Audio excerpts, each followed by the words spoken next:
ನಮಸ್ಕಾರ ವೀಕ್ಷಕರೇ, GSS ಮಾಧ್ಯಮದ ವಿಶೇಷ ಕಾರ್ಯಕ್ರಮ ವಾಕ್ ಸೀಸನ್ಗೆ ಸ್ವಾಗತ. ವಾಕ್ ಸೀಸನ್ನ ಇವತ್ತಿನ ಪರ್ಟಿಕ್ಯುಲರ್ ಎಪಿಸೋಡ್ನಲ್ಲಿ ಒಂದು ಇಂಟ್ರೆಸ್ಟಿಂಗ್ ವಿಚಾರದ ಮೇಲೆ ಬೆಳಕನ್ನು ಚೆಲ್ತಕ್ಕಂಥ ಪ್ರಯತ್ನವನ್ನು ಮಾಡ್ತಾ ಇದ್ದೇನೆ.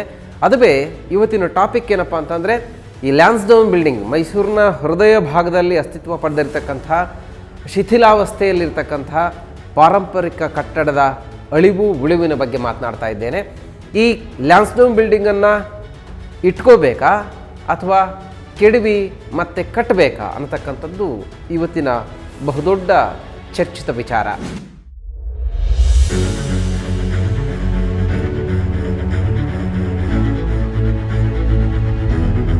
ಸಾಂಸ್ಕೃತಿಕ ನಗರಿ ಮೈಸೂರು ಪಾರಂಪರಿಕ ನಗರ ಕೂಡ ಹೌದು. ಇಲ್ಲಿ ಸಾಕಷ್ಟು ಪಾರಂಪರಿಕ ಕಟ್ಟಡಗಳಿವೆ.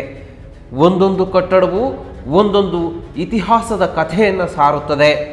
ದೇಶ ವಿದೇಶಗಳಿಂದ ಬರುವವರು ಇಲ್ಲಿನ ಪಾರಂಪರಿಕತನಕ್ಕೆ ಮಾರು ಹೋಗುತ್ತಾರೆ.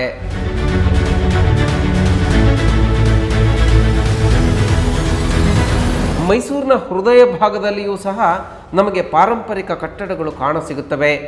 ಅಲ್ಲಿ ತಲೆ ಎತ್ತಿರೋ ಒಂದು ಪಾರಂಪರಿಕ ಕಟ್ಟಡದ ಬಗ್ಗೆ ಇಂದು ನಾವು ಮಾತನಾಡ್ತಾ ಇರೋದು. ಹೌದು, ಅದು ಸಾಮಾನ್ಯ ಕಟ್ಟಡವಂತೂ ಅಲ್ಲವೇ ಅಲ್ಲ. ಅದೆಷ್ಟೋ ವರ್ಷಗಳ ಕಾಲ ನೂರಾರು ಜನರ ಜೀವನಕ್ಕೆ ಅದು ಆಶ್ರಯ ತಾಣವಾಗಿತ್ತು. ಜನರ ಜೀವನದ ಬಹುದೊಡ್ಡ ಭಾಗವಾಗಿದ್ದ ಆ ಕಟ್ಟಡ ಇಂದು ಸುಮ್ಮನೆ ನಿಂತು ಬಿಟ್ಟಿದೆ. ಅದಕ್ಕೀಗ ಮಳೆಯೂ ಒಂದೇ, ಬಿಸಿಲು ಒಂದೇ. ಸತತವಾಗಿ 100 ವರ್ಷಕ್ಕೂ ಹೆಚ್ಚು ಕಾಲ ಆ ಕಟ್ಟಡದಲ್ಲಿ ನಿನಾದ ಮೊಳಗುತ್ತಿತ್ತು. ಆದರೆ ಇಂದು ಅದು ಅಕ್ಷರಶಃ ನಿಶಬ್ದ ವಲಯವಾಗಿ ಬಿಟ್ಟಿದೆ. ತನ್ನ ಹಳೆಯ ದಿನಗಳು, ತನ್ನ ಗತಕಾಲದ ದಿನಗಳು ಯಾವಾಗ ಮರಳುತ್ತವೋ ಎಂದು ಯಾರಿಗೂ ಕಾಣದಂತೆ ಕಣ್ಣೀರಿಡುತ್ತಿದೆ. ಹೀಗೆ ತನ್ನ ಅಮೂಲ್ಯ ದಿನಗಳಿಗಾಗಿ ಎದುರು ನೋಡುತ್ತಿರುವ ಆ ಕಟ್ಟಡ ಬೇರ್ಯಾವುದೂ ಅಲ್ಲ, ಅದುವೇ ಲ್ಯಾನ್ಸ್ಡೌನ್ ಬಜಾರ್.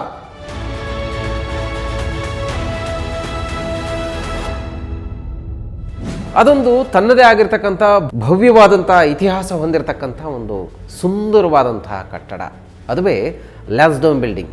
ಈ ಲ್ಯಾನ್ಸ್ಡೌನ್ ಬಜಾರ್ ಇತಿಹಾಸದ ಕಥೆಯೊಂದನ್ನು ತನ್ನ ಒಡಲಿನಲ್ಲಿ ಅಡಗಿಸಿಟ್ಟುಕೊಂಡಿದೆ. ಇದರ ಇತಿಹಾಸದ ಪುಟಗಳನ್ನು ಒಮ್ಮೆ ತೆರೆದು ನೋಡೋದಾದರೆ, ಇದನ್ನು 10ನೇ ಚಾಮರಾಜೇಂದ್ರ ಒಡೆಯರ್ರವರ ಆಳ್ವಿಕೆಯ ಕಾಲದಲ್ಲಿ ನಿರ್ಮಾಣ ಮಾಡಲಾಗಿದೆ. ಇದನ್ನು ವಾಣಿಜ್ಯ ದೃಷ್ಟಿಯಿಂದಲೇ ಕಟ್ಟಿರುವುದು ಬಹು ವಿಶೇಷ.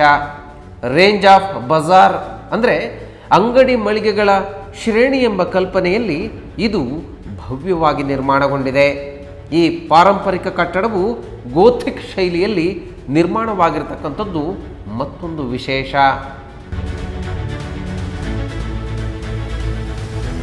ಈ ಕಟ್ಟಡಕ್ಕೆ ಲ್ಯಾನ್ಸ್ಡೌನ್ ಎಂದು ಯಾಕೆ ಹೆಸರು ಇಟ್ಟದ್ದು ಎಂದು ನೋಡೋದಾದರೆ, ಲಾರ್ಡ್ ಲ್ಯಾನ್ಸ್ಡೌನ್ ಎಂಬಾತ ಭಾರತದಲ್ಲಿ ಬ್ರಿಟಿಷ್ ವೈಸ್ರಾಯ್ ಆಗಿ ಕಾರ್ಯನಿರ್ವಹಿಸ್ತಾ ಇರ್ತಾರೆ. ಇವರು ಒಮ್ಮೆ ತಮ್ಮ ಪತ್ನಿಯೊಂದಿಗೆ ಮೈಸೂರಿಗೆ ಭೇಟಿಯನ್ನು ಕೊಡ್ತಾರೆ. ಹೀಗೆ ಲ್ಯಾನ್ಸ್ಡೌನ್ ಮೈಸೂರಿಗೆ ಬಂದ ನೆನಪಿನ ಅರ್ಥವಾಗಿ ಮಹಾರಾಜ 10ನೇ ಚಾಮರಾಜೇಂದ್ರ ಒಡೆಯರ್ರವರು ಈ ಕಟ್ಟಡಕ್ಕೆ ಲ್ಯಾನ್ಸ್ಡೌನ್ ಎಂದೇ ಹೆಸರಿಡ್ತಾರೆ. 1892ರ ನವೆಂಬರ್ 10ರಂದು ಲ್ಯಾನ್ಸ್ಡೌನ್ ಅವರೇ ಸ್ವತಃ ಈ ಕಟ್ಟಡವನ್ನು ಉದ್ಘಾಟನೆ ಮಾಡಿರ್ತಾರೆ. 1892ರಲ್ಲಿ ವೈಸ್ರಾಯ್ ಗವರ್ನರ್ ಜನರಲ್ ಆಗಿದ್ದಂಥ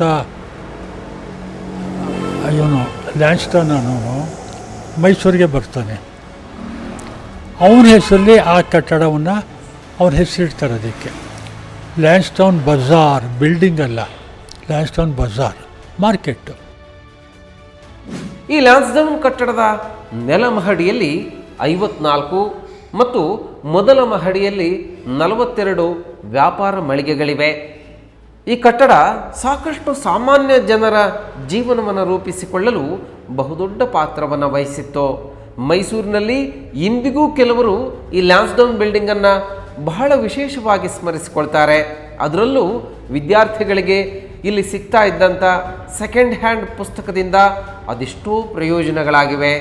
ಇಲ್ಲಿ ಸಿಗ್ತಿದ್ದ ಫಲಾಮೃತ ಫ್ರೂಟ್ ಸಲಾಡ್ ತಿಂದವರು ಅದರ ರುಚಿಯ ಬಗ್ಗೆ ಇಂದಿಗೂ ನಾಲಿಗೆಯನ್ನು ಚಪ್ಪರಿಸುತ್ತಾರೆ. ಇನ್ನು ಲ್ಯಾನ್ಸ್ಡೌನ್ ಕಟ್ಟಡ 2 ಪ್ರಮುಖ ಸಂಸ್ಥೆಗಳ ನಿರ್ವಹಣೆಯಲ್ಲಿಯೂ ಬಹುದೊಡ್ಡ ಪಾತ್ರವನ್ನು ವಹಿಸಿತ್ತು. ಎಸ್, ಮೈಸೂರಿನ ಪ್ರಸಿದ್ಧ ಶಾಲೆಗಳಲ್ಲಿ ಒಂದಾದ ಶಾರದಾ ವಿಲಾಸ ಶಿಕ್ಷಣ ಸಂಸ್ಥೆಯು ಕೆಲ ವರ್ಷಗಳ ಕಾಲ ಇದೇ ಕಟ್ಟಡದಲ್ಲಿ ಕಾರ್ಯನಿರ್ವಹಿಸಿತ್ತು. ಜೊತೆಗೆ ತಾಯಿನಾಡು ಎಂಬ ದಿನಪತ್ರಿಕೆಯನ್ನು PR ರಾಮಯ್ಯ ಎಂಬುವವರು ಶುರು ಮಾಡ್ತಾರೆ. ಅದರ ಮೊದಲ ಕಚೇರಿ ಇದ್ದದ್ದು ಸಹ ಇದೇ ಲ್ಯಾನ್ಸ್ಡೌನ್ ಬಿಲ್ಡಿಂಗ್ನಲ್ಲಿ. ಈಗ ನಾವು ನೋಡ್ತಾ ಇದ್ದೇವೆ ಲ್ಯಾನ್ಸ್ಡೌನ್ ಬಿಲ್ಡಿಂಗ್ನ ನಾವೀಗ ನಮ್ಮ ಎದುರಿಗೆ ಕಣ್ಣೆದುರಿಗೆ ಇರತಕ್ಕಂಥ ಲ್ಯಾನ್ಸ್ಡೌನ್ ಬಿಲ್ಡಿಂಗ್ನ ಒಂದು ಪಾರ್ಟ್ ಏನಿದೆಯಲ್ಲ, ಇದಿಷ್ಟೇ ಅಲ್ಲ, ಇದ್ರ ಭವ್ಯತೆ ಎಷ್ಟಿತ್ತು ಅಂತಂದರೆ, ಒಂದು ಕಡೆ ಅಂದರೆ ಈ ಕಡೆ ತುದಿ ಜಗನ್ಮೋಹನ ಅರಮನೆ ಪ್ರವೇಶ ರಸ್ತೆ ಇದೆಯಲ್ಲ, ಅಲ್ಲಿಂದ ಆರಂಭ ಆಗಿದ್ದಂಥ ಈ ಕಟ್ಟಡದ ಆ ಕಡೆ ತುದಿ ಎಲ್ಲಿವರೆಗಿತ್ತು ಅಂತ ನೋಡೋದಾದರೆ ಶಿವರಾಂಪೇಟೆ ಎಂಡ್ ಅಂತ ಹೇಳಿದ್ವಲ್ಲ, ಅಂದರೆ ಇವತ್ತಿನ ಚಿಕ್ಕ ಗಡಿಯಾರದ ಸರ್ಕಲ್ ಇದೆಯಲ್ಲ, ಅಲ್ಲಿವರೆಗೂ ಸಹ ಇದರ ವಿಸ್ತಾರ ಹಬ್ಬಿತ್ತು. ಅಂದರೆ ಇದರ ಮಧ್ಯೆ ಈಗ ನಾವು ಡಿ ದೇವರಾಜ ಅರಸು ರಸ್ತೆಯನ್ನು ನೋಡ್ತೇವೆ, ಮೊದಲು ಆ ರಸ್ತೆ ಇರಲಿಲ್ಲ. ಹಾಗಿದ್ರೆ ಈ ಭವ್ಯವಾದ ಕಟ್ಟಡ ಎಷ್ಟುದ್ದ ಇತ್ತು ಅಂತಲೇ ನೋಡೋದಾದರೆ, ಈಗ ನಾವು ನೋಡ್ತಿರೋ ಈ ಲ್ಯಾನ್ಸ್ಡೌನ್ ಬಜಾರ್ನ ಅಂದರೆ ಈ ಲ್ಯಾನ್ಸ್ಡೌನ್ ಕಟ್ಟಡದ ಅಸಲಿ ಉದ್ದ ಇಷ್ಟೇ ಇರಲಿಲ್ಲ. ಹೌದು, ಈ ಕಟ್ಟಡ ಸಾಕಷ್ಟು ಉದ್ದ ಇತ್ತು. ಅಂದರೆ ಒಟ್ಟು 4 ಬ್ಲಾಕ್ಗಳನ್ನು ಈ ಕಟ್ಟಡ ಒಳಗೊಂಡಿತ್ತು. ಕನ್ನಡದ ಖ್ಯಾತ ಸಾಹಿತಿ DB ಗುಂಡಪ್ಪ ಅವರು ಈ ಲ್ಯಾನ್ಸ್ಡೌನ್ ಬಜಾರನ್ನು ಮೈಸೂರಿನ ಕಂಠಾಭರಣ ಎಂದು ವರ್ಣಿಸಿದ್ದಾರೆ. ಯಾಕಂದರೆ ಇದು ಅಷ್ಟು ಉದ್ದವಾಗಿತ್ತು. ಅದೆಷ್ಟು ಉದ್ದವಾಗಿತ್ತು ಎಂದು ಊಹೆ ಮಾಡಿಕೊಂಡ್ರೆ, ಮೈಸೂರಿನ ಶಿವರಾಂಪೇಟೆ ಕಡೆಗೆ ಹೋಗಲು ಅಂದು ಒಂದು ಆರ್ಚ್ ಇತ್ತು. ಆ ಆರ್ಚ್ಗೆ ಈ ಲ್ಯಾನ್ಸ್ಡೌನ್ ಬಿಲ್ಡಿಂಗ್ ಜಂಟಿಯಾಗಿತ್ತು. ಅಂದರೆ ಈ ಕಟ್ಟಡ ಅದೆಷ್ಟು ಉದ್ದ ಇತ್ತು ಅಂಥೇಳಿ ನಮಗೊಂದಿಷ್ಟು ಅಂದಾಜಾಗ್ತದೆ. 1956ರಲ್ಲಿ KR ಸರ್ಕಲ್ ನಿರ್ಮಾಣ ಮಾಡೋ ಸಲುವಾಗಿ ಈ ಕಟ್ಟಡದ ಒಂದು ಭಾಗವನ್ನು ನೆಲಸಮಗೊಳಿಸಲಾಯಿತು. ಜೊತೆಗೆ ಇದೇ ಸಂದರ್ಭದಲ್ಲಿ ಡಿ ದೇವರಾಜ ಅರಸು ರಸ್ತೆಯೂ ಸಹ ನಿರ್ಮಾಣವಾಗುತ್ತೆ. ಎಂಥ ಕಟ್ಟಡ ಅಂತೀರಿ ಅದು. ಇವತ್ತು ತುಂಬ ಚರ್ಚೆ ಆಗ್ತಾ ಇದೆ, ಆ ಕಟ್ಟಡವನ್ನು ಕೆಡವು ಬಿಡಬೇಕು, ಹೊಸದಾಗಿ ಕಟ್ಟಬೇಕು ಅಂತಕ್ಕಂಥದ್ದು ಒಂದು ವರ್ಗದ ವಾದ ಆಗಿದ್ದರೆ, ಮತ್ತೊಂದು ವರ್ಗ ಇದನ್ನು ಕೆಡವಿದರೆ ಮತ್ತೆ ಇಂಥ ಭವ್ಯತೆಯನ್ನು ಉಳಿಸ್ಕೊಳ್ಳಿಕ್ಕೆ ಅಥವಾ ಮರಳಿ ತರಲಿಕ್ಕೆ ಸಾಧ್ಯನೇ ಇಲ್ಲ, ಇದನ್ನು ಕೆಡವು ಹಾಕಿದರೆ ಇಂತಹ ಭವ್ಯತೆ ಖಂಡಿತವಾಗಿಯೂ ಸಹ ಭವಿಷ್ಯದಲ್ಲಿ ಮರುಕಳಿಸೋದಿಲ್ಲ, ಇದನ್ನು ಹಾಗೆಯೇ ಯಥಾವತ್ತಾಗಿ ಉಳಿಸ್ಕೋಬೇಕು, ಪುನರುಜ್ಜೀವನಗೊಳಿಸಬೇಕು ಅಂತಕ್ಕಂಥದ್ದು ಇನ್ನೊಂದು ವಾದ. ಆದರೆ ಇವತ್ತು ಈ ಕಟ್ಟಡ ಇಂಥ ಶಿಥಿಲಾವಸ್ಥೆಗೆ ತಲುಪಲಿಕ್ಕೆ ಒಂದು ಬಹುದೊಡ್ಡ ಕಾರಣ ಅಡಗಿದೆ. ಅಲ್ಲಿ ಒಂದು ದಿವಸ ಸದಾ ಜನಜಂಗುಳಿಯಿಂದ ಕೂಡಿರತಕ್ಕಂಥ ಈ ಕಟ್ಟಡದಲ್ಲಿ ಒಂದು ದುರಂತ ಸಂಭವಿಸುತ್ತೆ.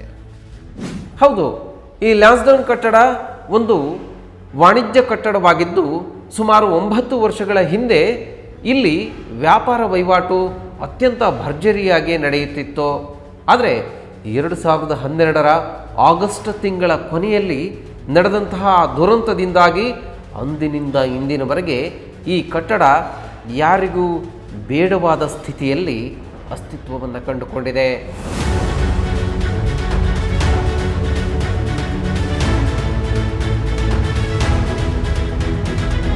ಅಷ್ಟಕ್ಕೂ ಆ ದುರಂತವಾದರೂ ಏನು ಅನ್ನೋದನ್ನ ನೋಡೋದಾದರೆ, ಅದು 2012 ಮೈಸೂರಿನಲ್ಲಿ ಜನಜೀವನ ಎಂದಿನಂತೆ ಸಾಗಿತ್ತು.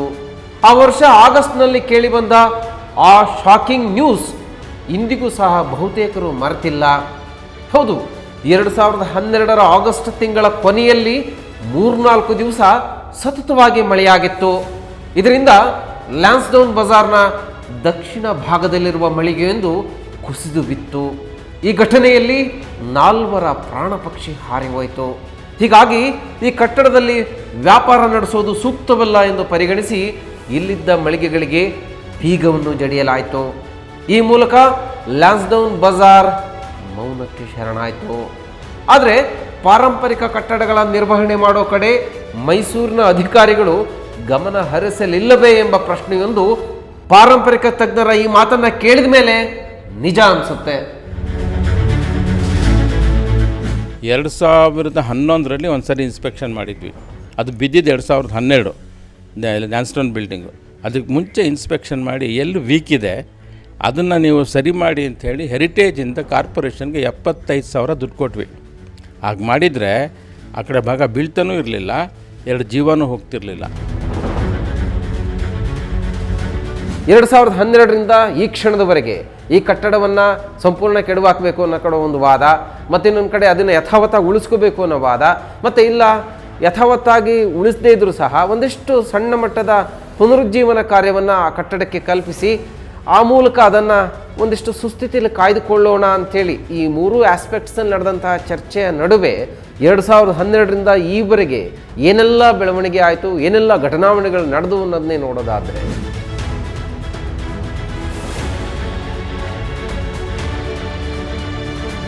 2012ರಲ್ಲಿ ಈ ಬಜಾರ್ನ ಮಳಿಗೆಯೊಂದು ಕುಸಿದು ಬಿದ್ದ ಮೇಲೆ ಇಲ್ಲಿದ್ದ ಮಳಿಗೆಗಳಿಗೆ ಬೀಗ ಜಡಿದು ವ್ಯಾಪಾರಸ್ಥರಿಗೆ ತಾತ್ಕಾಲಿಕ ಶೆಡ್ ನಿರ್ಮಿಸಿಕೊಡಲಾಯಿತು.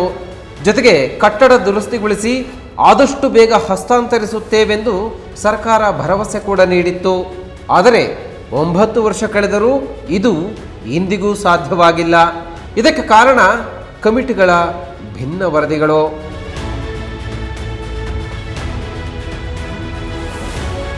ಫಸ್ಟ್ ಕಮಿಟಿ ಏನಾಯಿತು ಅಂದರೆ ಅವರು ಟಾಸ್ಕ್ ಫೋರ್ಸ್ ಮಾಡಿದ್ರು. ಬಿದ್ದ ತಕ್ಷಣ ಟಾಸ್ಕ್ ಫೋರ್ಸ್ ಮಾಡಿಬಿಟ್ಟು ಬೆಂಗಳೂರಿಂದ ಕಮಿಟಿ ಮೆಂಬರ್ಸನ್ನು ಕರೆಸಿದ್ರು. ಅದರಲ್ಲಿ ಯಾರೂ ಎಕ್ಸ್ಪರ್ಟ್ಗಳಿಲ್ಲ, ಹೆರಿಟೇಜ್ ಎಕ್ಸ್ಪರ್ಟ್ಸ್ ಒಬ್ಬರು ಇಲ್ಲ, ಎಲ್ಲ ಸಿವಿಲ್ ಇಂಜಿನಿಯರ್ಸು.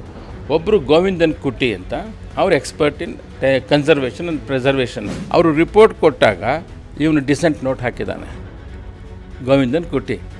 ನಾನು ನಿಮ್ಮ ಇದಕ್ಕೆ ಸೈನ್ ಹಾಕಲ್ಲ, you are all civil engineers, no expert is there. ಆದ್ದರಿಂದ ನಾನು ಹೇಳ್ತೀನಿ ಈ 2 ಕಟ್ಟಡಗಳು ಫಿಟ್ ಆಗಿವೆ ಅಂತ. ಫಸ್ಟ್ ಆಯಿತಾ. ಸೆಕೆಂಡ್ ಒನ್ ಏನು ಮಾಡಿದ್ರು, ನಮ್ಮ ಶಾಪ್ ಓನರ್ಸ್ದು ಅವರು ಮೆನನ್ ಅಂತ ಒಬ್ಬರನ್ನ ಕರೆಸಿ ಅವರೊಂದು ಕಮಿಟಿ ಮಾಡಿದ್ರು.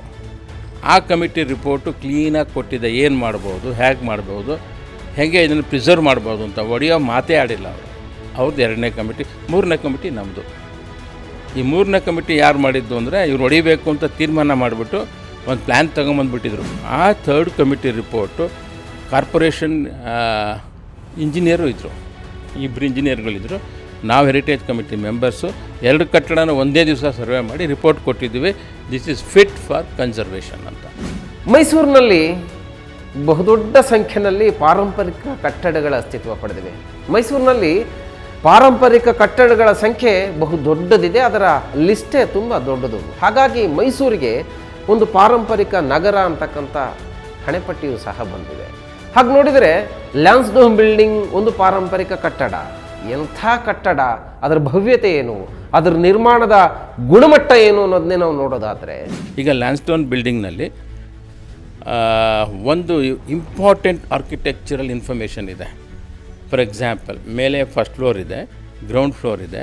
ಗ್ರೌಂಡ್ ಫ್ಲೋರಲ್ಲಿ ಕಟ್ಟಡಗಳಲ್ಲಿ ಪಾರ್ಟಿಷನ್ ವಾಲ್ ಮಾಡುವಾಗ ಬೊಂಬಿನ ಪಾರ್ಟಿಷನ್ ವಾಲ್ ಮಾಡಿದ್ದಾರೆ. ಮಣ್ಣು, ಬೊಂಬು ಮತ್ತು ಸಗಣಿ, ಅದ್ರ ಮೇಲೆ ಪ್ಲಾಸ್ಟ್ರಿಂಗು. ಅದು ಮಧ್ಯದಲ್ಲಿ ಹಾಗೆ ಬಿದ್ದಿದೆ. ನಾವು ರಿಪೋರ್ಟ್ ಕೊಡುವಾಗ ಆ ಬಿದ್ದಿರೋ ಜಾಗದಲ್ಲಿ ತಟ್ಟಿಗೆ ಕಾಣುತ್ತೆ, ಅದನ್ನು ಹಾಗೇ ಉಳಿಸ್ಕೊಂಡು ಕನ್ಸರ್ವೇಷನ್ ಮಾಡಿ ಅಂತಲೂ ಬರ್ತಿದ್ದೀವಿ. ಅಷ್ಟರ ಮಟ್ಟಿಗೆ ನಾವು ಆ ತಟ್ಟಿಗೆ ಗೋಡೆಗಳನ್ನು ಅವೇನು ಭಾರ ಇಲ್ಲ. ಪಾರ್ಟಿಷನ್ ವಾಲ್ ಅದು ಆರ್ಕಿಟೆಕ್ಚರಲ್ ಇಂಪಾರ್ಟೆನ್ಸ್. ಕಟ್ಟಡಕ್ಕೆ ಬಳಸಿರೋ ಮೆಟೀರಿಯಲ್ ಇದೆಯಲ್ಲ, ಅದು ಗಾರೆ, ಇಟ್ಟಿಗೆ ಮತ್ತು ಕಲ್ಲು, ಮತ್ತು RCC, ಮಡ್ರಾಸ್ RCC ಮತ್ತು ವುಡ್, ಟೀಕ್ ವುಡ್ಡೇ ಬಳಸಿದ್ದಾರೆ. ಆ ಗಾರೆ ಎಷ್ಟು ಅಂದರೆ ಸುಮಾರು ಫಸ್ಟ್ ಗಾರೆ ಹಾಕ್ಬೇಕಲೇ 6 ಇಂಚ್ ಗಾರೆ ಹಾಕ್ತಾರೆ. ಅದ್ರ ಮೇಲೆ ಕಪ್ಪಿಚೂರು ಹಾಕಿ ಮತ್ತೆ ಸುಣ್ಣದ ತಿಳಿ ಹಾಕಿ ಅದನ್ನ ಚೆನ್ನಾಗಿ ಕುಟ್ಟಿ ದೊಂಬಸ್ ಮಾಡ್ತಾರೆ. ಆ ದೊಂಬಸ್ಗಳೇ ಇದು ನೋಡಿರ್ಬೋದು, ಹಳೆ ಕಾಲದ ದೊಂಬಸ್ಗಳು. ಅದನ್ನ ದೊಂಬಸ್ ಮಾಡಿ ಆಮೇಲೆ ಮತ್ತೆ ಗಾರೆ ಹಾಕ್ತಾರೆ. ಅಂದರೆ ಸುಮಾರು 9 ರಿಂದ 12 ಇಂಚು ದಪ್ಪ ಇರುತ್ತೆ RCC. ಕಲೆ ಮತ್ತು ವಾಸ್ತುಶಿಲ್ಪದ ದೃಷ್ಟಿಯಿಂದ ನೋಡಿದಾಗ ಆ ಕಟ್ಟಡ ಇವತ್ತು ಸಂರಕ್ಷಣೆಗೆ ಸೂಕ್ತವಾದ ಕಟ್ಟಡ. ಲ್ಯಾನ್ಸ್ಡೌನ್ ಬಿಲ್ಡಿಂಗ್ನ ಸಂಪೂರ್ಣವಾಗಿ ಕೆಡು ಹಾಕಿ ಅಂಥದ್ದೇ ಮಾದರಿಯ ತದ್ರೂಪ್ ಕಟ್ಟಡವನ್ನು ನಾವು ಕಟ್ಕೊಡ್ತೀವಿ ಅಂಥೇಳಿ ಸರ್ಕಾರ ಒಂದು ಕಡೆ ಭರವಸೆ ಕೊಡ್ತಾರೆ.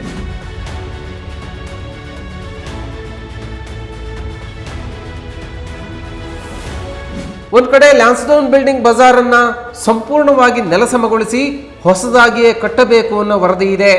ಇನ್ನೊಂದು ಕಡೆ ಲ್ಯಾನ್ಸ್ಡೌನ್ ಬಜಾರ್ ದುರಸ್ತಿಗೆ ಯೋಗ್ಯವಾಗಿದೆ ಅನ್ನೋ ವರದಿಯೂ ಕೂಡ ಸಲ್ಲಿಕೆಯಾಗಿದೆ. ಆದರೆ ಸರ್ಕಾರ ಸಂಪೂರ್ಣ ನೆಲಸಮ ಮಾಡಿ ಹೊಸದಾಗಿಯೇ ಕಟ್ಟಡ ಕಟ್ಟುವ ಬಗ್ಗೆ ಯೋಚಿಸಿದೆ.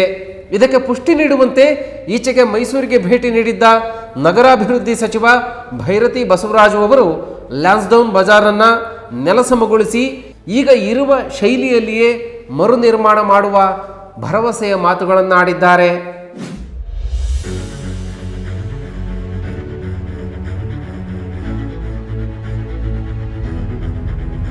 ಕೇಂದ್ರ ಭಾಗದಲ್ಲಿ ಇರೋದ್ರಿಂದ ನಾಳೆ ದಿನ ಇದನ್ನು ನಾವು ಪಾರಂಪರಿಕ ಶೈಲಿ ಏನಿದೆ ಬಿಲ್ಡಿಂಗ್ ಅದನ್ನೇ ಉಳಿಸ್ಕೊಳ್ಳೋಕ್ಕೇನಾರು ನಾವು ಪ್ರಯತ್ನ ಪಟ್ಟಿದ್ದೆ ಆದರೆ ಮುಂದೆ ಆಗುವಂಥ ಅನಾಹುತಗಳಿಗೆ ಯಾರು ಜವಾಬ್ದಾರರಾಗ್ತಾರೆ? ಈಗ ನಾವು ಅದೇ ಥರ ಉಳಿಸ್ತೋ ಅಂತೇಳಿ ಅಲ್ಲಿ ಯಾರೂ ಹತ್ರನೇ ಹೋಗೋಕ್ಕಾಗಲ್ಲ. ಬಿಲ್ಡಿಂಗ್ಗೆ ದೂರದಿಂದ ನಾವು ಸೋಕೇಸ್ ಗೊಂಬೆ ಥರ ಆ ಬಿಲ್ಡಿಂಗ್ನ ನೋಡಬೇಕಾಗ್ತದೆ. ಯಾರೂ ಸುಧಾ ಅದು ಹತ್ರನೂ ಹೋಗೋಕ್ಕಾಗಲ್ಲ, ಅದನ್ನು ಮುಟ್ಟಕ್ಕೂ ಆಗಲ್ಲ. ಯಾಕೆಂದರೆ ಸಂಪೂರ್ಣ ವ್ಯವಸ್ಥೆ ಹಾಳಾಗಿದೆ. ಹಿಂದೆ ಇದ್ದಂಥ ಅಧಿಕಾರಿಗಳಾಗ್ಬೋದು ಅಥವಾ ಯಾವುದೇ ಒಂದು ವ್ಯವಸ್ಥೆ ಆಗ್ಬೋದು ನೋಡ್ಕೋಬೇಕಾಗಿತ್ತು. ಎಲ್ಲ ಬಿಲ್ಡಿಂಗ್ನ ವ್ಯಾಪಾರಸ್ಥರು ತಮ್ಗೆ ಅನುಕೂಲ ತಕ್ಕಂತೆ ಮಾರ್ಪಾಡುಗಳನ್ನು ಮಾಡ್ಕೊಂಡು ಅಲ್ಲಿ ಸ್ಟ್ರಕ್ಚರ್ನೆಲ್ಲನೂ ಡ್ಯಾಮೇಜ್ ಮಾಡಿರೋದ್ರಿಂದ ಇವತ್ತು ಕಂಪ್ಲೀಟ್ ಬಿಲ್ಡಿಂಗು ಹಾಳಾಗಿದೆ. ಅದನ್ನು ಸೆಟಪ್ ಆಗ್ಬೋದು ಅಥವಾ ರಿನೋವೇಷನ್ ಸುಧಾ ಮಾಡೋಕ್ಕಾಗೋದಿಲ್ಲ ಅಂತೇಳಿ ವರದಿ ಇದೆ. ಹಾಗಾಗಿ ಅದನ್ನು ಡೆಮಾಲಿಷನ್ ಮಾಡಿ ಅದೇ ರೀತಿಯಲ್ಲಿ ಅದೇ ಶೈಲಿಯಲ್ಲಿ ಹೊಸ ಬಿಲ್ಡಿಂಗ್ ಕಟ್ಟು ಸಾರ್ವಜನಿಕರಿಗೆ ಅನುಕೂಲ ಆಗೋ ರೀತಿಯಲ್ಲಿ ಮಾಡಿದ್ದೇ ಆದರೆ ಉತ್ತಮ. ಮತ್ತು ಸರ್ಕಾರ ಈ ಕೂಡಲೇ ಎಚ್ಚೆತ್ತುಕೋಬೇಕು. ಆದರೆ ಈ ವಾದಕ್ಕೆ ಸುತಾರಾಮ್ ಇನ್ನೊಂದು ವರ್ಗ ಒಪ್ತಾ ಇಲ್ಲ. ಕಾರಣ ಇಷ್ಟೇ, ನಮ್ಮ ಕಣ್ಣೆದುರುಗಡೆ ಎಕ್ಸಾಂಪಲ್ಸ್ ಇದೆ.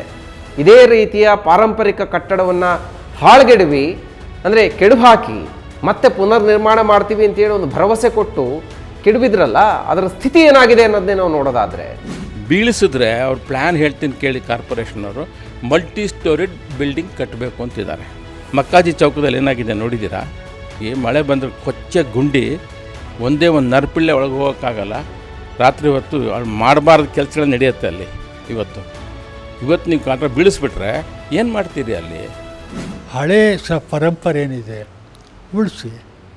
ಅರಮನೆಯನ್ನು ಹೊಡೆದು ಖಾಲಿ ಜಾಗದಲ್ಲೆಲ್ಲ ಬಿಲ್ಡಿಂಗ್ ಕಟ್ತೀರಾ? ಎಷ್ಟು ಮಾಡಿ ಬಿಲ್ಡಿಂಗ್ ಕಟ್ಬೋದು ಅರಮನೆ ಬಿಡಿ, ರಿಪೇರಿ ಮಾಡಿದ್ರು. ಖಾಲಿ ಜಾಗ ಇದೆಯಲ್ಲ ಕಟ್ಟಿ, ಮುಂದೆ ಮಾರ್ಕೆಟಿಂಗ್ ಇದು ಮಾಡಿ. ಯಾಕೆ ಮಹಾರಾಜ ಅನ್ನಿಸ್ಕೊಂಡವ್ನು ಸೇರಿದ್ದು ಅಂತೀರಿ, ಅದು ಒಂದೇ ನಿಮಗೆ ಪಾರಂಪರಿಕ ಕಟ್ಟಡ ಅಲ್ಲ. ಸರ್ಕಾರಿ ಪಾರಂಪರಿಕ ಕಟ್ಟಡಗಳನ್ನು ಸರ್ಕಾರವೇ ಒಡೆದು ಹಾಕುವುದು, ಬೇಕೆಂದೇ ಒಡೆದು ಹಾಕೋದಿದೆಯಲ್ಲ, ಅದು ಪಾಪ ಕಾರ್ಯ. ಹಂಗೆ ನೋಡಿದರೆ ಮೈಸೂರಿನ ಹೃದಯ ಭಾಗದಲ್ಲಿರ್ತಕ್ಕಂಥ ಲ್ಯಾನ್ಸ್ಡೌನ್ ಬಿಲ್ಡಿಂಗ್ ಇದೆಯಲ್ಲ, ಇದು ಒಂದು ಪಾರಂಪರಿಕ ಕಟ್ಟಡ. ಇದನ್ನು ಯಾಕೆ ಉಳಿಸ್ಕೊಳ್ಳೇಬೇಕು ಅಂತ ಅಂದರೆ, ಯಾಕೆ ಕೆಡವಬಾರ್ದು ಅನ್ನೋದಕ್ಕೆ ಒಂದು ವಾದ ಇದೆ. ಇದು ಒಂದೇ ಅಲ್ಲ, ಸುಮಾರು ಸಂಖ್ಯೆಯಲ್ಲಿರ್ತಕ್ಕಂಥ ಪಾರಂಪರಿಕ ಕಟ್ಟಡಗಳು ತುಂಬ ಶಿಥಿಲಾವಸ್ಥೆ ತಲುಪಿವೆ. ಹಂಗೆ ನೋಡಿದರೆ ಶಿಥಿಲಾವಸ್ಥೆ ತಲುಪಿರ್ತಕ್ಕಂಥ ಎಲ್ಲ ಕಟ್ಟಡಗಳನ್ನು ನಾಶ ಮಾಡಲಿಕ್ಕಾಗ್ತದ, ಕೆಡವಾಕ್ಲಿಕ್ಕಾಗ್ತದ? ಹಂಗಾಗೋದಿಲ್ಲ. ಆದರೆ ಅದರ ನಿರ್ವಹಣೆ ದೃಷ್ಟಿನಲ್ಲಿ ಸರ್ಕಾರ ಮತ್ತು ಸಮುದಾಯ ಎಂತಹ ಪಾತ್ರ ವಹಿಸಬೇಕು ಅನ್ನೋದನ್ನೇ ನಾವು ನೋಡೋದಾದರೆ, ಅದಕ್ಕೆ ಏಜ್ ಆದಷ್ಟು ಅದೆಲ್ಲ ವೀಕ್ ಆಗ್ತದೆ. ನಮಗೆ ಬಳಸಿರೋ ವಸ್ತುಗಳನ್ನು ನಾವು ಮೊದಲು ಸ್ಟಡಿ ಮಾಡಬೇಕು. ಈಗ ದೇವರಾಜ ಮಾರ್ಕೆಟಲ್ಲಿ ನೀವು ಒಳಗಡೆ ಹೋಗಿ ಸುಮ್ಮನೆ ಯಾವುದಾದ್ರೂ ಒಂದು ತೆಂಗಿನಕಾಯಿ ಇದ್ದಾವಲ್ಲ, ಅಲ್ಲಿ ಹೋಗಿ ಕತ್ತೆತ್ತು ನೋಡಿ, ಕಾಬ್ ವೆಬ್ ಥರ ಎಲೆಕ್ಟ್ರಿಕಲ್ ವೈರ್ ಇದ್ದಾವೆ. ಯಾವ ಶಾಪ್ದು ಯಾವ ವೈರು ಅಂತ ಯಾವನಾರು ಎಲೆಕ್ಟ್ರಿಕಲ್ ಇಂಜಿನಿಯರ್ ಹೇಳಿಬಿಟ್ರೆ ನೀವು ಕೇಳಿದ್ದು ಕೊಟ್ಬಿಡ್ತೀನಿ ನಾನು. ಅಷ್ಟರ ಮಟ್ಟಿಗೆ ಕನೆಕ್ಷನ್ ಕೊಟ್ಟು ಮಾಡೋದು. ಎನಿ ಟೈಮ್ ಒಂದು ಹೆಗಣ ಕಚ್ಚಿದ್ರೆ ಸಾಕು, ಅದು ಶಾರ್ಟ್ ಸರ್ಕ್ಯೂಟ್ ಆಗ್ತದೆ. That is not the maintenance. ಆಮೇಲೆ ಮೇಲ್ಗಡೆ ವಾಟ್ರ್ ಫ್ಲೋ ಆಗೋದಕ್ಕೆ ಒಂದು ಚಾನಲ್ ಮಾಡಿರ್ತಾರೆ. ಅದು ಗಾರೆ ಆದ್ದರಿಂದ ಅಲ್ಲಿ ಯಾವುದೇ ಇಕ್ಕೆ ಪಕ್ಕೆ ಬಿದ್ದರೂ ಗಿಡ ಹುಟ್ಕೊಳ್ಳುತ್ತೆ. ಅರಳಿ ಮರ ಬೇಗ ಹುಟ್ಕೊಳ್ಳುತ್ತೆ. ಆ ಹುಟ್ಕೊಂಡಂಥದ್ದನ್ನು ಪ್ರತಿ ವರ್ಷ ತೆಗಿಬೇಕು. ಮಳೆ ಬರೋಕ್ಕೆ ಮುಂಚೆ ಎಲೆಗಳು ಬಿದ್ದಿರ್ತದೆ, ಅದನ್ನ ಕ್ಲೀನ್ ಮಾಡಿಕೊಂಡು ವಾಟ್ರ್ ಫ್ಲೋ ಸರಿ ಮಾಡಬೇಕು. ಕೆಳಗೆ ಬಂದಂಥ ವಾಟ್ರು ಪಾಯಕ್ಕೆ ಬೀಳಬಾರ್ದು. ಇದೆಲ್ಲ ಮೇಂಟೆನೆನ್ಸ್ ಮಾಡ್ತಕ್ಕಂಥವ್ರು ತೊಗೊಳ್ಬೇಕಾದ ಪ್ರಿಕಾಷನ್ಸ್. ಇದು ಮೊದಲು ಮಾಡ್ತಿದ್ರು ಕಾರ್ಪೊರೇಷನವರು. ದೇವರಾಜ ಮಾರ್ಕೆಟ್ ಒಳಗಡೆ ಅವ್ರದ್ದೊಂದು ಶಾಪ್ ಇತ್ತು, ಅವರೇ ಒಂದು ಬ್ರ್ಯಾಂಚ್ ಮಾಡ್ಕೊಂಡಿದ್ರು, ಅವ್ರು ನೋಡ್ಕೋತಾಯಿದ್ರು. ಈಗ ಒಂದು 10 ವರ್ಷದಿಂದ ಇಲ್ಲ ಅದು. ಮೈಸೂರಿನ ಹೃದಯ ಭಾಗದಲ್ಲಿ ಸಿಟಿ ಬಸ್ ಸ್ಟ್ಯಾಂಡ್ ಬರ್ತದೆ, ಅದರ ಎದುರುಗಡೆ ತಾತಯ್ಯ ಪಾರ್ಕ್ ಬರ್ತದೆ. ತಾತಯ್ಯ ಪಾರ್ಕಿಗೆ ಹೊಂದ್ಕೊಂಡಂತೆ ಒಂದು ಸರ್ವಿಸ್ ರಸ್ತೆ ಇದೆ. ಸರ್ವಿಸ್ ರಸ್ತೆಗೆ ಹೊಂದ್ಕೊಂಡಂತೆ ಈ ಲ್ಯಾನ್ಸ್ಡೌನ್ ಬಿಲ್ಡಿಂಗ್ ಇದೆ. ಅದರ ಹಿಂಭಾಗ ಕನ್ಸರ್ವೆನ್ಸಿ ಬರ್ತದೆ. ಈ ಪುರಾತನವಾಗಿ ಕಟ್ಟಿದಂಥ ಈ ಕಟ್ಟಡಕ್ಕೆ ಇವತ್ತಿನ ಕಟ್ಟಡ ನಿರ್ಮಾಣ ಅಂದರೆ ಮೈಸೂರು ಮಹಾನಗರ ಪಾಲಿಕೆ ವ್ಯಾಪ್ತಿಗೆ ಕಟ್ಟಡ ನಿರ್ಮಾಣದ ಕೆಲವೊಂದು ಕಾನೂನುಗಳಿದೆಯಲ್ಲ, ಆ ಯಾವುದೇ ರೀತಿ ಕಾನೂನುಗಳು ಅಂದು ಅಪ್ಲೈ ಆಗಿರಲಿಲ್ಲ. ಅಂದರೆ ಒಂದು ಕಟ್ಟಡ ಕಟ್ಟಬೇಕು ಅಂದರೆ ಇಷ್ಟು ನಿರ್ದಿಷ್ಟ ಅಡಿಗಳ ಅಂತರ ಅಂದರೆ ಸೆಟ್ ಬ್ಯಾಕ್ ಬಿಡಬೇಕು ಅಂಥೇಳಿ ಒಂದಿದೆ. ಆ ಥರ ಹಿಂದೆ ಮುಂದೆ ನಾವು ಸೆಟ್ ಬ್ಯಾಕ್ ಬಿಟ್ಟರೆ ಈ ಕಟ್ಟಡ ಕಟ್ಟಲಿಕ್ಕೆ ಸಾಧ್ಯ ಇಲ್ಲ. ಹಾಗಾಗಿ ಈ ಕಟ್ಟಡವನ್ನು ಎಂಥ ನಿಯಮಾವಳಿಯನ್ನು ಆಧರಿಸಿ ಪುನರ್ನಿರ್ಮಾಣ ಮಾಡಬೇಕು, ಅಥವಾ ಇದನ್ನು ಕೆಡವಾಕಿ ಇಂಥದ್ದೇ ತದ್ರೂಪ್ ಕಟ್ಟಡವನ್ನು ಪುನಃ ನಿರ್ಮಾಣ ಮಾಡಲಿಕ್ಕೆ ಎದುರಾಗಿರ್ತಕ್ಕಂಥ ಸವಾಲುಗಳನ್ನೇ ಯೋಚನೆ ಮಾಡೋದಾದರೆ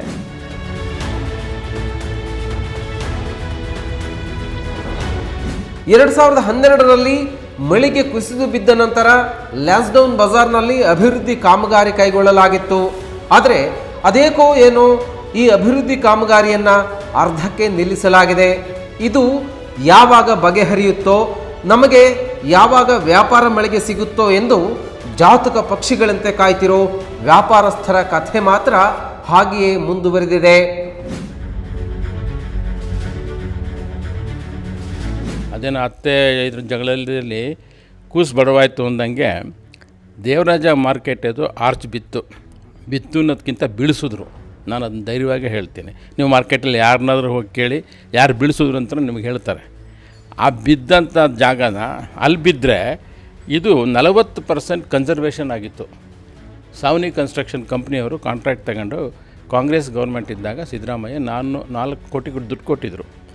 ಎಲ್ಲ ವುಡನ್ ವರ್ಕು, ರೀಪ್ಲೇಸ್ಮೆಂಟು ಎಲ್ಲ ಮಾಡಿ RCC ಒಂದು ಪಾರ್ಟಿಷನ್ ವಾಲು ಮತ್ತು ಪ್ಲಾಸ್ಟ್ರಿಂಗ್ ಮಾಡಬೇಕಿತ್ತು. ಸಡನ್ನಾಗಿ ನಿಲ್ಲಿಸ್ಬಿಟ್ರು. ಅದು ಬಿದ್ದರೆ ಇದ್ಯಾಕೆ ನಿಲ್ಲಿಸ್ಬೇಕು ಸ್ವಾಮಿ? What is the reason? ಏನಾದರೂ ಒಂದು ಕಾರಣ ಇರಬೇಕಲ್ವಾ? ಏನೂ ಕಾರಣ ಕೊಡದೆ ಅದನ್ನು ಕೆಲಸ ಕನ್ಸರ್ವೇಷನ್ ನಿಲ್ಲಿಸಿದ್ದಾರೆ. ಉದ್ದೇಶ ಏನು? ಇದು ನಮ್ಮ ಕ್ವಶನ್. ಮೈಸೂರು ನಗರಕ್ಕೆ ಇರ್ತಕ್ಕಂಥ ಪಾರಂಪರಿಕ ಕಟ್ಟಡಗಳನ್ನು ನಾವು ಉಳಿಸ್ಕೊಂಡು ನಾಲ್ವಡಿ ಕೃಷ್ಣರಾಜ ಕೊಟ್ಟಂಥ ಒಂದು ಅದ್ಭುತವಾದಂಥ ಕಟ್ಟಡಗಳಿದೆಯಲ್ಲ, ಇಂದೂ ಸಹ ನಾವು ಕಟ್ಟಕ್ಕಾಗಿಲ್ಲ. ಇಂಥ ಕಟ್ಟಡಗಳನ್ನು ಒಂದೊಂದು ಕಾರಣಗಳನ್ನಿಟ್ಟು ಡೆಮಾಲಿಷನ್ ಮಾಡ್ತಾ ಹೋದರೆ, ಹೊಡಿತಾ ಇದ್ದರೆ ಪಾರಂಪರಿಕ ನಗರದ ಅಸ್ತಿತ್ವ ಎಲ್ಲಿ ಉಳಿತದೆ? ಆದ್ದರಿಂದ ಈ ಪಾರಂಪರಿಕ ಕಟ್ಟಡವನ್ನು ವಿಳಂಬವಾಗಿದೆ ಯಾವುದೋ ತಾಂತ್ರಿಕ ಕಾರಣಗಳಿಂದ. ಅದನ್ನು ಸ್ಪೀಡಾಗಿ ಮಾಡ್ತಕ್ಕಂಥ ನಿಟ್ಟಿನಲ್ಲಿ ಸರ್ಕಾರ ಮತ್ತು ಜನಪ್ರತಿನಿಧಿಗಳ ಇಚ್ಛಾಶಕ್ತಿ ಕೊರತೆಯಿಂದ ಇದಾಗಿದೆ. ಈಗಲೇ ಕೂಡಲೇ ಇವತ್ತು ಮೈಸೂರು ನಗರಕ್ಕೆ ಸ್ಮಾರ್ಟ್ ಸಿಟಿ ಭಾಳಷ್ಟು ಯೋಜನೆಗಳನ್ನು ಕೊಡ್ತೀವಿ ಅಂತೇಳಿ ನಮ್ಮ ಜನಪ್ರತಿನಿಧಿಗಳು ಈಗ ಬಂದಿರತಕ್ಕಂಥ ಸರ್ಕಾರಗಳು ಮಂತ್ರಿಕ್ಕಿಂತ ಉಗಳೇ ಹೆಚ್ಚು ಅನ್ನೋ ರೀತಿಯಲ್ಲಿ ನಡ್ಕೊತಾ ಇದ್ದಾರೆ. ಇದನ್ನೆಲ್ಲ ಬಿಟ್ಟು ಇನ್ಮೇಲಾದರೂ ಮೈಸೂರು ನಗರಕ್ಕೆ ಇವರು ಬಂದಮೇಲೆ ಯಾವುದೇ ಕೊಡುಗೆಗಳನ್ನು ಇಲ್ಲ, ಅಟ್ಲೀಸ್ಟು ರಾಜರು ಕೊಟ್ಟಿರ್ತಕ್ಕಂಥ ಈ ಕಟ್ಟಡಗಳನ್ನು, ಪಾರಂಪರಿಕ ಕಟ್ಟಡಗಳನ್ನು, ಮೈಸೂರು ನಗರ ಸಂಸ್ಕೃತಿಯನ್ನು ಉಳಿಸ್ತಕ್ಕಂಥ ನಿಟ್ಟಿನಲ್ಲಿ ಒಂದು ಕ್ರಿಯಾಶೀಲವಾಗಿ ಕೆಲಸ ಮಾಡಿದ್ರೆ ಮಾತ್ರ ಈ ಕೆಲಸ ಆಗ್ತದೆ.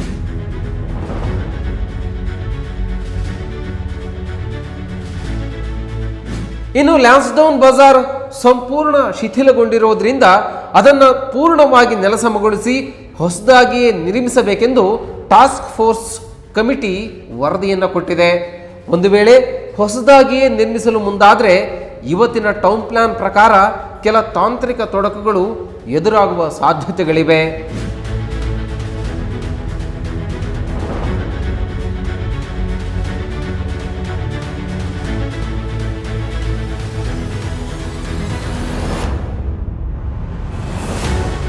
ಅವಾಗ 2 ವರದಿ, ಟೆಕ್ನಿಕಲ್ ವರದಿ NI ಕಾಲೇಜು ಮತ್ತು ಇನ್ನೊಂದು ಸಂಸ್ಥೆಯಿಂದ 2 ವರದಿ ಕೊಟ್ಟರು. ಒಂದು ಡಿಮಾಲಿಸ್ ಮಾಡಿ ಗ್ರೌಂಡ್ ಫ್ಲೋರ್ ಎಲ್ಲ ಅದನ್ನು ಒಡೆದಾಕಿ ಅದೇ ಥರ ಮಾದರಿ ಕಟ್ಟಬೇಕು ಅಂತೇಳಿ ಒಂದು ವರದಿ ಬಂತು. ಅದಾದಮೇಲೆ ಗ್ರೌಂಡ್ ಫ್ಲೋರ್ನ ಉಳಿಸ್ಕೊಂಡು ರೂಫ್ ಚೇಂಜ್ ಮಾಡಿ ಮೇಲ್ಗಡೆ ಕಟ್ಟಬೇಕು, ಅದು ರೀಟೈನಿಂಗ್ ಮಾಡಬೇಕು.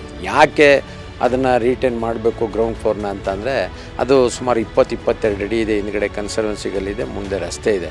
ಅದನ್ನೀಗ ಹೊಸ್ದಾಗಿ ಕಟ್ಟಬೇಕು ಅಂತಂದರೆ ಅಲ್ಲಿಗೆ ಸೆಟ್ ಬ್ಯಾಕ್ ಅಂತ ಬಿಡಬೇಕು. ಸಾರ್ವಜನಿಕರಿಗೆ ಹೆಂಗೆ ನಾವು 30-40 ಸೈಟಲ್ಲಿ ನಾವು ಸೆಟ್ ಬ್ಯಾಕ್ ಬಿಡಬೇಕು 3 ಅಡಿ ಅಂತೀವಿ, ಅದೇ ರೀತಿ ಅದಕ್ಕೂ ಸೆಟ್ ಬ್ಯಾಕ್ ಬಿಡಬೇಕು. ಮತ್ತು ವ್ಯಾಪಾರಿ ಸಂಕೀರ್ಣ ಆಗಿರೋದ್ರಿಂದ, ಕಮರ್ಷಿಯಲ್ ಆಗಿರೋದ್ರಿಂದ ಕಾರ್ ಪಾರ್ಕಿಂಗು ಅದೆಲ್ಲ ವ್ಯವಸ್ಥೆ ಮಾಡಬೇಕು ಅಂತೇಳಿ ವರದಿ ಆಯಿತು. ಅದನ್ನು ನನ್ನ ದೃಷ್ಟಿಯಲ್ಲಿ ಗ್ರೌಂಡ್ ಫ್ಲೋರ್ನ ಉಳಿಸ್ಕೊಂಡು ರೀಟೈನ್ ಮಾಡ್ಕೊಂಡು, ಯಾಕೆಂದರೆ ಗೋಡೆ ಎಲ್ಲ ಹೋಗಿದೆ, ಗೋಡೆ ಕಟ್ಬೋದು, ಬಟ್ ಪಿಲ್ಲರ್ಗಳು ಸ್ಟೋನ್ ಪಿಲ್ಲರ್ 2 ಅಡಿ ಪಿಲ್ಲರ್ ಭಾಳ ಚೆನ್ನಾಗಿ ಗಟ್ಟಿ ಇದೆ, ಒಂದು 500 ವರ್ಷ ಆದರೂ ಏನೂ ಆಗೋಲ್ಲ. ಅದಕ್ಕೆ ಗ್ರೌಂಡ್ ಫ್ಲೋರ್ನ ರೂಫ್ ಚೇಂಜ್ ಮಾಡಿ ಹೊಸ ರೂಫ್ ಹಾಕಿ ಅದ್ರ ಮೇಲ್ಗಡೆ ಫಸ್ಟ್ ಫ್ಲೋರ್ನ ರೀಟೈನಿಂಗ್ ಮಾಡಿ ಕಟ್ಟೋದು ಸೂಕ್ತ ಅಂತೇಳಿ ನನ್ನ ಅಭಿಪ್ರಾಯ. ಮತ್ತು ನಾವು ಕೌನ್ಸಿಲ್ ತೀರ್ಮಾನ ಮಾಡಿರೋದು ಅದೇ ರೀತಿ ಮಾಡಿದ್ದೀವಿ. ಈ ಕಟ್ಟಡವನ್ನು ಉಳಿಸ್ಕೋಬೇಕಾ ಅಥವಾ ಕೆಡು ಹಾಕಬೇಕು ಅನ್ನೋ ವಿಚಾರದಲ್ಲಿ ವಾದ ವಿವಾದ ಇದ್ದಂಥ ಸಂದರ್ಭದಲ್ಲಿ ಮೈಸೂರು ಮಹಾನಗರ ಪಾಲಿಕೆ ಒಂದು ನಿರ್ಧಾರವನ್ನು ಮಾಡ್ತದೆ. ಆ ನಿರ್ಧಾರಕ್ಕೆ ಸಮುದಾಯ ಮತ್ತು ಸಾರ್ವಜನಿಕ ವಲಯದಲ್ಲಿ ಬಹುದೊಡ್ಡ ಆಕ್ರೋಶ ವ್ಯಕ್ತ ಆಗ್ತದೆ.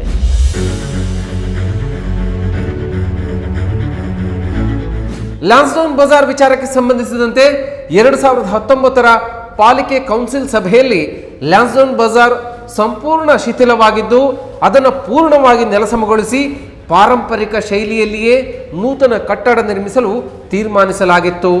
ಕೌನ್ಸಿಲ್ನ ಈ ತೀರ್ಮಾನ ಮಾಧ್ಯಮಗಳಲ್ಲಿ ಪ್ರಕಟಗೊಳ್ಳುತ್ತಿದ್ದಂತೆ ಪಾರಂಪರಿಕ ತಜ್ಞರು ಅಸಮಾಧಾನವನ್ನು ಹೊರಹಾಕಿದರು. ಮೈಸೂರು ರಾಜವಂಶಸ್ಥ ಯದುವೀರ ಕೃಷ್ಣದತ್ತ ಚಾಮರಾಜ ಒಡೆಯರ್ರವರು ಕೂಡ ತಮ್ಮ ಫೇಸ್ಬುಕ್ ಪೇಜ್ನಲ್ಲಿ ಈ ತೀರ್ಮಾನದ ವಿರುದ್ಧ ಬೇಸರದ ಪೋಸ್ಟ್ ಹಾಕಿದ್ರು. ಈ ಕುರಿತು ಯದುವೀರ್ ಒಡೆಯರವರು ತಮ್ಮ ಫೇಸ್ಬುಕ್ ಪೇಜ್ನಲ್ಲಿ ಏನು ಬರೆದುಕೊಂಡಿದ್ದರು ಎಂಬುದನ್ನು ತೋರಿಸ್ತೀವಿ ನೋಡಿ.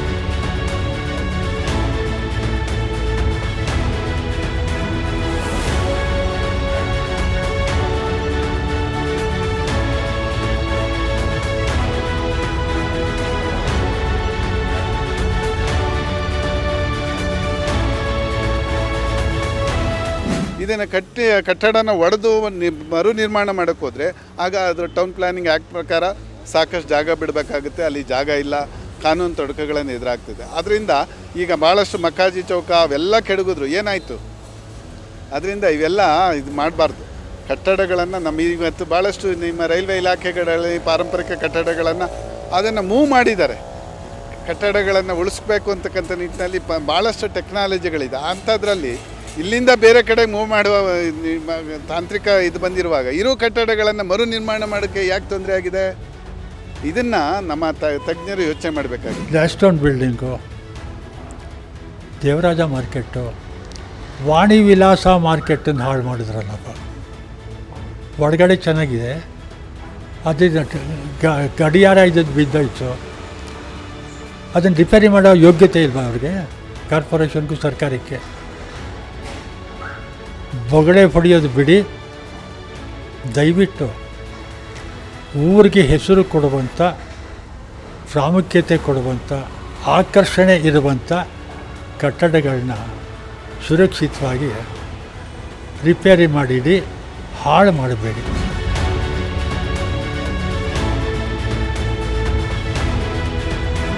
ಮೈಸೂರನ್ನ ಪಾರಂಪರಿಕ ನಗರ ಎಂದು ಕರೆಯಲಾಗುತ್ತದೆ.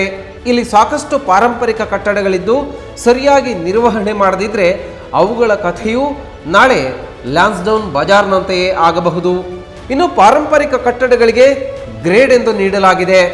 2015ರ ಒಂದು ಸರ್ವೆ ಪ್ರಕಾರ ಗ್ರೇಡ್ 1ಗೆ 20 ಕಟ್ಟಡಗಳು, ಗ್ರೇಡ್ 2ಗೆ 40 ಕಟ್ಟಡಗಳು, ಗ್ರೇಡ್ 3ಗೆ ಒಟ್ಟು 10 ಕಟ್ಟಡಗಳು, ಹೀಗೆ 70 ಪಾರಂಪರಿಕ ಕಟ್ಟಡಗಳನ್ನು ವಿವಿಧ ಗ್ರೇಡ್ಗಳಲ್ಲಿ ವಿಂಗಡಿಸಿಡಲಾಗಿದೆ.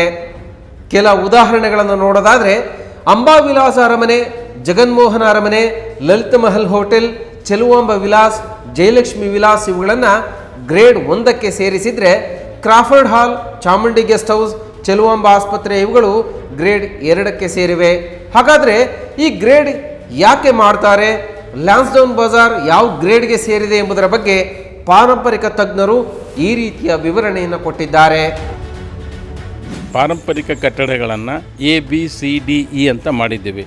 3-4 ಕಾರಣಗಳಿದ್ದಾವೆ ಅದಕ್ಕೆ. ಒಂದು, ಅವುಗಳ ಏಜು. 2ನೇದು ಅವುಗಳ ಬಳಕೆ. 3ನೇದು ಅದು ಕಟ್ಟಕ್ಕೆ ಬಳಸಿರುವ ವಸ್ತುಗಳು. 4ನೇದು ಅದರ ಇತಿಹಾಸ. ಅದು ಯಾರೀಗ ಫಾರ್ ಎಕ್ಸಾಂಪಲ್ ತಗೊಳ್ಳಿ, ನಮ್ಮ ಕುವೆಂಪು ಅವರಿದ್ದಿದ್ದ ಮನೆ ಅಥವಾ ತ್ರಿವೇಣಿಯವರು ಇದ್ದಿದ್ದ ಮನೆ, ಅದರಲ್ಲಿ ಏನೂ ಆರ್ಕಿಟೆಕ್ಚರ್ ಇಲ್ಲ, ಬಟ್ ಅದಕ್ಕೆ ಹಿಸ್ಟ್ರಿ ಇದೆ. RK ನಾರಾಯಣ್ ಮನೆ, ಅದಕ್ಕೆ ಹಿಸ್ಟ್ರಿ ಇದೆ. ಆ ಹಿಸ್ಟ್ರಿಗೋಸ್ಕರ ಆ ಮನೆಗಳನ್ನು ನಾವು ಸಂರಕ್ಷಣೆ ಮಾಡಿ ಅದನ್ನು ಗ್ರೇಡಿಂಗ್ ಮಾಡಿದ್ದೀವಿ. ಲ್ಯಾನ್ಸ್ಡೌನ್ ಬಿಲ್ಡಿಂಗು ಒಂದು ನಿಜವಾಗಲೂ ಗಟ್ಟುಮುಟ್ಟಾದಂಥ ಒಂದು ಪಾರಂಪರಿಕ ಕಟ್ಟಡ. ನಾವು ತಜ್ಞರ ಸಮಿತಿ ಭೇಟಿ ಕೊಟ್ಟು A ಗ್ರೇಡ್ ಪಾರಂಪರಿಕ ಕಟ್ಟಡ ಅಂತ ಅದನ್ನು ನಾವು ಗುರುತಿಸಿರೋದು. A ಗ್ರೇಡ್ ಕಟ್ಟಡಗಳನ್ನು ಈಗ ಹೊಸ 2020ರ ರೆಗ್ಯುಲೇಷನ್ ಪ್ರಕಾರ ಯಾವ A ಗ್ರೇಡ್ ಕಟ್ಟಡಗಳನ್ನು ಹೊಡೆಯೋಕ್ಕೆ ಬರೋದಿಲ್ಲ. ಅದಕ್ಕೆ ಒಂದು ಸ್ಪೆಷಲ್ ಕಮಿಟಿ ಮಾಡ್ತಾಯಿದ್ದಾರೆ. ಆ ಕಮಿಟಿ ರಿಪೋರ್ಟ್ ಮೇಲೆ ಅದನ್ನ ಸಂರಕ್ಷಣೆ ಮಾಡೋದಕ್ಕೆ ಕೆಲಸಗಳನ್ನ ಮಾಡಬೇಕಾಗತ್ತೆ ಹೊರತು ಅದನ್ನು ಯಾವ ಕಾರಣಕ್ಕೂ ಹೊಡೆಯೋ ಹಾಗಿಲ್ಲ. ಕಟ್ಟೋಕ್ಕೆ ಸಾಕಷ್ಟು ಸಮಯ ತಗೋತದೆ. ಅದೇ ಕೆಡವು ಹಾಕಲಿಕ್ಕೆ ಕೆಲವೇ ಗಂಟೆಗಳು ಸಾಕು. ಈ ಇಡೀ ಮೈಸೂರಿನ ಭವ್ಯ ಇತಿಹಾಸವನ್ನು ಸಾರ್ತಕ್ಕಂತಹ ಮತ್ತು ಹತ್ತಾರು ಜನರಿಗೆ ಆಶ್ರಯದಾತವಾಗಿದ್ದಂತಹ ಈ ಕಟ್ಟಡವನ್ನು ಕೆಡುವುದು ಕೆಲವು ಗಂಟೆಗಳ ಕೆಲಸ. ಆದರೆ ಅದೇ ರೀತಿಯಲ್ಲಿ ಅದೇ ಮಾದರಿನಲ್ಲಿ ಅದೇ ಕಟ್ಟಡವನ್ನು ಮತ್ತೆ ಕಟ್ಕೊಡ್ತೀವಿ ಅಂಥೇಳಿ ಏನು ಭರವಸೆ ಮಾತುಗಳಿದ್ದಾವಲ್ಲ, ಅವು ಎಷ್ಟು ಮಟ್ಟಿಗೆ ನಿಜ ಆಗ್ತವೆ ಅಂತಕ್ಕಂಥ ಸಂಶಯ ಜನಸಮುದಾಯವನ್ನು ಕಾಡ್ತಾ ಇದೆ. ಆದರೆ ಲ್ಯಾನ್ಸ್ಡೌನ್ ಬಿಲ್ಡಿಂಗ್ ವಿಚಾರದಲ್ಲಿ ಅದನ್ನು ಕಟ್ಟಬೇಕೇ ಅಥವಾ ಕೆಡವಾಕಬೇಕೆ ಅನ್ನೋ ವಿಚಾರದಲ್ಲಿ ಪ್ರಾಮಾಣಿಕವಾದಂಥ ಪ್ರಯತ್ನಗಳು ಈವರೆಗೆ ಸಾಗಿಲ್ಲ. ಇನ್ನಾದರೂ ನಡೀಬಹುದು ಅನ್ನೋ ನಿರೀಕ್ಷೆಯಲ್ಲಿ ಮೈಸೂರಿಗರು ಮತ್ತು ಮೈಸೂರಿನ ಅಂದವನ್ನು ಕಣ್ತುಂಬಿಕೊಳ್ಳೋಕ್ಕೆ ಬರ್ತಕ್ಕಂಥ ವಿಶ್ವದಾದ್ಯಂತ ಬರ್ತಕ್ಕಂಥ ಪ್ರವಾಸಿಗರ ನಿರೀಕ್ಷೆಯಂತೂ ಖಂಡಿತ ಇದೆ. ಇದಾಗಿತ್ತು ಇವತ್ತಿನ ವಿಶೇಷ ಸ್ನೇಹಿತರೆ. ಮುಂದಿನ ಎಪಿಸೋಡ್ನಲ್ಲಿ ಇಂಥದ್ದೇ ಇನ್ನೊಂದು ಇಂಟ್ರೆಸ್ಟಿಂಗ್ ವಿಚಾರದೊಂದಿಗೆ ಮತ್ತೆ ಭೇಟಿ ಮಾಡ್ತೀನಿ. ನಿಖರವಾದ ಮಾಹಿತಿಗೆ ನಮ್ಮನ್ನಷ್ಟೇ ಫಾಲೋ ಮಾಡಿ. GSS ಮಾಧ್ಯಮ, ಇದು ಕಿರ್ಚಾಟ ಅಲ್ಲ, ಸ್ಪಷ್ಟತೆ. ಈ ಕಂಟೆಂಟ್ ಇಷ್ಟ ಆಯ್ತಲ್ವ ನಿಮಗೆ? ಹಾಗಿದ್ರೆ ತಡೆ ಯಾಕೆ? ಕೂಡಲೇ ನಮ್ಮ ಚಾನಲ್ಗೆ ಸಬ್ಸ್ಕ್ರೈಬ್ ಆಗಿ, ಇಷ್ಟ ಆದರೆ ಲೈಕ್ ಕೊಡಿ. ಅಷ್ಟೇ ಅಲ್ಲ, ಅಲ್ಲಿ ಕಮೆಂಟ್ ಬಾಕ್ಸು ಸಹ ಇದೆ. ದಯಮಾಡಿ ನಿಮ್ಮ ಕಮೆಂಟ್ನ ಅಲ್ಲಿ ಪ್ಲೇಸ್ ಮಾಡಿ.